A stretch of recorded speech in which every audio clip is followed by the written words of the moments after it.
Lirot et Malkeinu, on est en train de vivre en direct le Rashi d'aujourd'hui. Dans le Rashi de ce jour, Yom Hamishi, le verset tête, on l'a là, très simple, on va lire l'original, le live. Là-bas il dit dans le verset tête, on sait que tête c'est 9. 9 c'est Tesha, en hébreu ça se dit Tesha, et Tesha ça veut dire, ça fait la gematria 770. Tashin Ayin, 770. Oh là là, attention là c'est dur, on est en live. On est en Géoula totale là. Baruch Haba, soyez les bienvenus. Il y a des invités qui arrivent. Baruch Hashem, Baruch Haba. On est en train de raconter une merveille. Tiens, serre-les, Moshe. Shlomo. Ça, garde-moi l'après. Donc le tête, il dit comme ça. Dans le Chumash, le Rabbi demandait je dis Chumash, Télim, Tanya, chaque jour. Et si on écoute le Rabbi, on vit avec Mashiach. Nous, depuis l'année dernière, le groupe de la Géoula, de Shnat Akel, on a vécu en direct qu'un Shaliach il est venu au Hamoud. Et il a dit qu'à partir de maintenant, on doit vivre avec Retsoné, nous lirot et Malkeinu. Nous, on n'a pas posé de questions, on a fait Naaseh Venishma, comme dans la paracha qui a marqué. Les enfants d'Israël, ils ont dit Naaseh Venishma. Ils n'ont pas dit qu'est-ce qu'il y a. Pourquoi il faut dire Naaseh Retsoné, nous lirot et Malkeinu? On ne sait pas, nous on dit vive le roi d'habitude. On n'a pas posé de questions. Immédiatement avec Aaron, j'ai dit Aaron, c'est un moment spécial, je ne sais pas ce qui se passe. Mais au 770, si on a un chaliar qui vient sur l'estrade, à côté de l'estrade du Rabbi, sur l'échelle, et qui dit que les rabbanim, ils ont décidé d'annoncer que maintenant on va dire Retsoné nous lirot et Malkeinu, nous on a dit on fait tout de suite. On n'a pas attendu demain. Le soir même on a lancé, après Yechi a donné une Morim Rabbeinu. Melech HaMashiach Léolam va être par les enfants, les Tzivot Hashem qui montent sur l'estrade. On a dit Retsoné nous lirot et Malkeinu. D'accord? Donc ça je vous dis comment ça s'est passé. Maintenant pendant quelques mois, on a continué à faire jusqu'à maintenant. Mais quand on est arrivé par Achatitro, on faisait un Fabringen chez un ami à Simcha Mandé. Et là-bas on a vu que le jeudi, puisque nous on fait Fabringen tous les jeudis depuis plus de 21 ans, c'est l'année de 21, donc c'est le chiffre de la Géoula, puisqu'on est sorti le 21 Nissan, Shvish El Pessar, on est sorti d'Égypte, on a traversé la mer.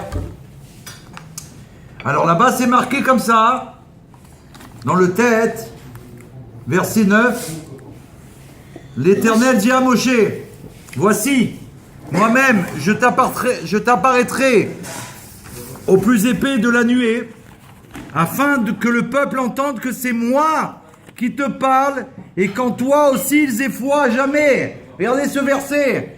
C'est là où Dieu il se dévoile, et il dit aux enfants, à Moshe qu'il va lui parler à travers la nuée épaisse, mais il va faire en sorte que quand il va lui parler, Moshe il va entendre, et le peuple juif il va entendre qu'il y a une voix, donc celle de Dieu, qui parle à Moshe.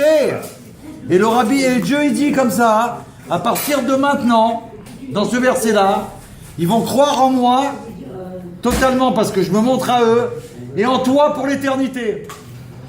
Donc c'est à partir de ce verset qu'on est attaché au Rebbe pour le Olam Vaed. Et regardez pourquoi, parce qu'après il dit quelque chose de fou. Et c'est grâce au Tzivot Hashem. Ce matin, j'ai fait le cours ce matin avec eux, que Dieu les bénit.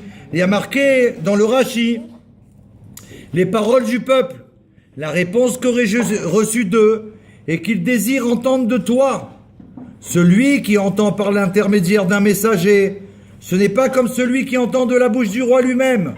Retsoneinu lirot et Malkeinu, notre désir est de voir le roi. Et là, il y a marqué juste avant, c'est ça le chidouche. Le chidouche, c'est la nouveauté par rapport au Rabbi. Là, comme ça on parle. Comprenez que le Rabbi dit d'étudier la Torah et de voir dans la Torah que le Rabbi c'est le Mashiach. Pas parce que nous on aime le Rabbi. Dans la Torah, regardez ce qu'il y a marqué. Et quand toi aussi, Rashi commente, et aussi les prophètes qui viendront après toi. Ça veut dire quoi? Qu'il dit ça à Moshe, c'est moi qui te parle, et qu'ils aient foi en toi à jamais. Et là, il parle, et aussi les prophètes qui viendront après toi. C'est là qu'il y a eu la bracha, pour que tous les prophètes qui sont appelés Moshe Rabbeinu, tous les prophètes, et alors celui qui est le Nasi Ador, tous les juifs vont avoir foi en lui. Et ça, c'est depuis ce jour-là, à Matan Torah. Donc là, on a une grande bracha. Donc, Retzoneinu, Lirot et Malkeinu, on remercie Dieu que c'est la France qui a mérité de lancer le Retzoneinu, Lirot et Malkeinu, parce que là-bas, il y avait des milliers de personnes de 770. Quand le Shaliar, il a annoncé ça, ça aurait pu être tout le monde qui aurait pu faire ça. Et c'est nous qu'on a eu le mérite de le faire. Bon, Hachem, j'étais devant, et que Dieu soit béni, j'ai capté le message. Peut-être parce que j'ai compris que Retzoneinu, Lirot et Malkeinu et pas le reste. Et on a dit, il faut faire. Donc merci, nous on doit dire juste merci Hachem pour l'éternité.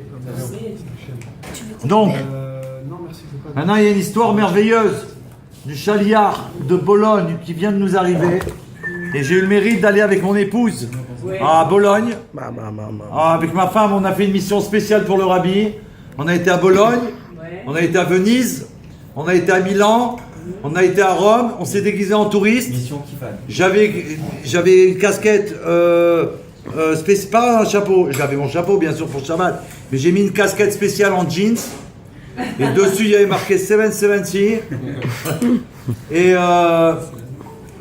spécial, on a fait semblant que, mais en vérité on était en shlichut du Rabbi, bien sûr qu'on était avec Sirtouk et tout l'équipement.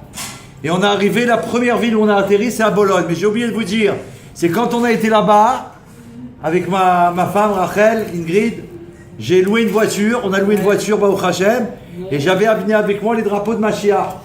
Donc sur les carreaux, j'ai mis les drapeaux de Mashiach, et tout l'Italie, je l'ai traversé avec les drapeaux de Mashiach, même à Rome. Même à Rome, où ils ont fait des massacres contre nos frères, on a été là-bas et tout, on a fait un carnage. Je leur ai dit que ça y est, Mashiach, il est là, vous allez regretter tout ce que vous avez fait contre le peuple juif. Même ma femme me disait arrête, ils vont t'entendre, je m'en fous, je leur dis. C'est ça que je leur dis. J'ai filmé et tout. Ils m'entendent.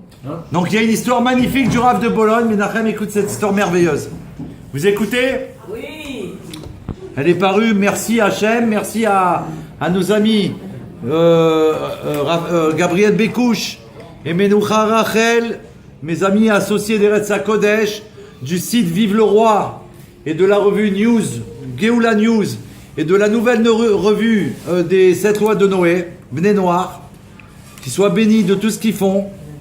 Elle me demande, David, voilà, c'est pour vous, Menachem, mais Gabriel et Menoucha Rachel, c'est pour vous, c'est Mina Shamaim, parce qu'elle m'a dit, mais attends David, c'est sûr que le Rabbi est content de ce qu'on fait, parce que j'ai dit quand j'ai été chez le Rabbi, là, j'ai ressenti que le Rabbi était très content de ce qu'il faisait. Elle m'a dit, mais d'où tu sais? Et d'où je sais pas moi. J'en sais rien. Mais c'est vrai, c'est comme ça. Parce que j'ai vu qu'il s'est passé des choses quand j'ai transmis la revue qu'ils ont fait eux sur les Bnei Noirs et la revue des enfants d'Israël, Geoula News, pour les francophones. Il y a une grande joie au 770 à ce moment-là. Donc le Chaliar de Bologne, il raconte. C'est le Rav, comment il s'appelle, de Batiam, Zimron Itzik. Il raconte, là, à Yudjvat, donc nous on était à Yudjvat chez le Rabbi, avec mes enfants, et tout un groupe. On a été pour la Nachat Fin de Menachem Mendel. Ah oui. Apparemment. Ouais. C'est-à-dire Dieu nous amène pour quelque chose qu'apparemment on doit faire. Mais derrière tout ça, il y avait Ah oui, il faut toujours voir les choses. quelque chose de Géoula. Donc, nous on a été là-bas en Israël, le Rav Zimron Itzik, le Chaliar de Batiam, qui est le Chaliar de toute l'Israël de la Géoula, Mashiach, non, Bémet, c'est vrai, hein. C'est spécial. Il a raconté une histoire, et il a dit comme ça, il faut savoir que chaque Chaliar, il doit savoir que le Rabbi l'accompagne partout où il va. Si un Chaliar, il va à la choule, à son bête Rabat ou à son bête Mashiach, le Rabbi l'accompagne. Si le Chaliar, il va, il prend le métro, pour des besoins de je sais pas quoi comme en France, le Rabbi l'accompagne. S'il va à sa maison, le Rabbi l'accompagne. Et il a dit, maintenant je vais vous expliquer. Qu'est-ce que ça veut dire? Il a dit, il y a le Chaliar de Bologne, dernièrement, que je connais donc, qui a déménagé. Donc il a été obligé de déménager, son bête Rabat, et il est beaucoup plus éloigné que où il habite maintenant. C'est éloigné de son ancien bête Rabat. Il dit que ça, un jour ils ont marché, ils ont été obligés de chercher des choses dans le quartier où ils habitaient avant à Bologne, où il y avait le bête Rabat, Donc ils se sont retrouvés là-bas.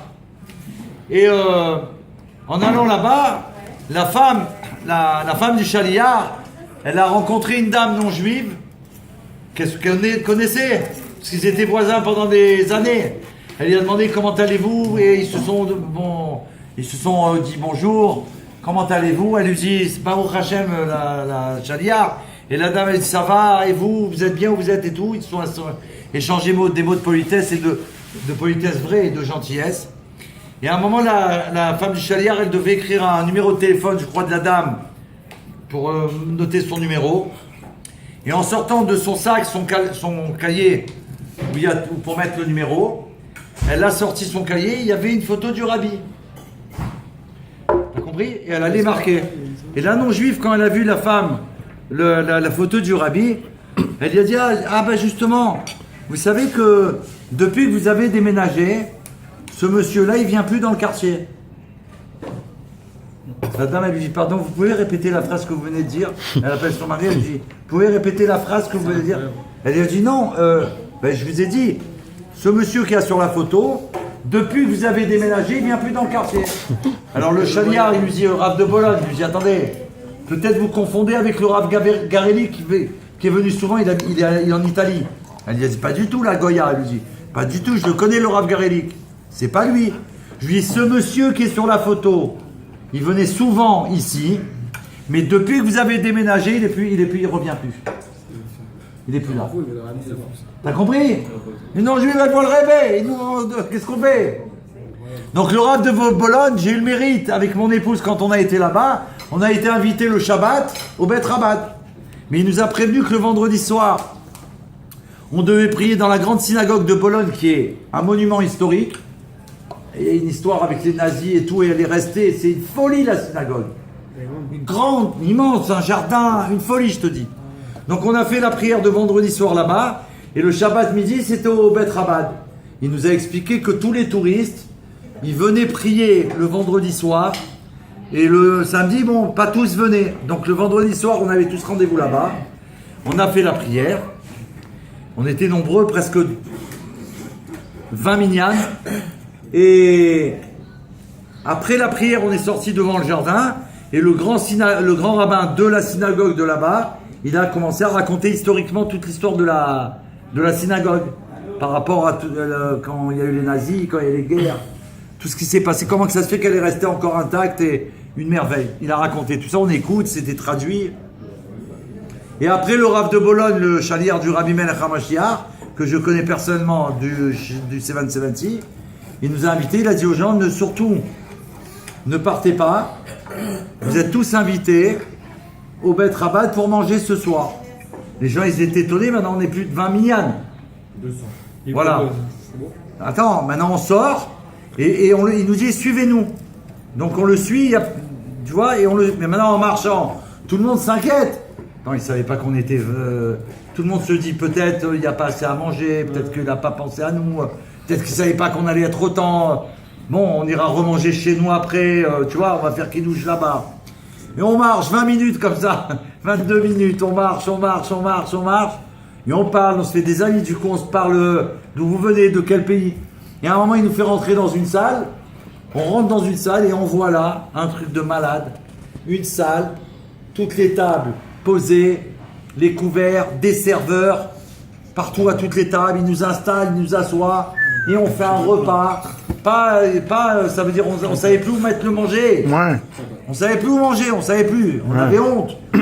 On a dit peut-être qu'il n'y a pas assez à manger, peut-être qu'on va remanger à côté, ou peut-être qu'on va... Tu vois, une folie. Ça veut dire ça, c'est le rabbi qui s'occupe de tous les enfants d'Israël. Même à Bologne, même des touristes, ils vont. Toi, tu crois que comment ils vont faire pour nous servir?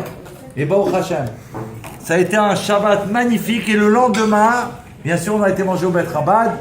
Et ça a été une goula, là c'était nous, les Chabanikim, il y avait Aubervilliers, il y avait des Bachurim d'Aubervilliers, il y avait Dutch, il y avait deux ou trois Bachurim qu'on connaît, c'était une folie. Donc voilà, c'était pour dire que on vit des miracles, le Rabbi il est là, donc là, vous avez compris que le Rabbi il est là, à la table là? Il est avec nous, il nous accompagne. Non mais là, non, il faut faire les Chaim. Chaim Reb. Melech HaMoshiach l'Olam Vaed. Les Chaim. Veivracha.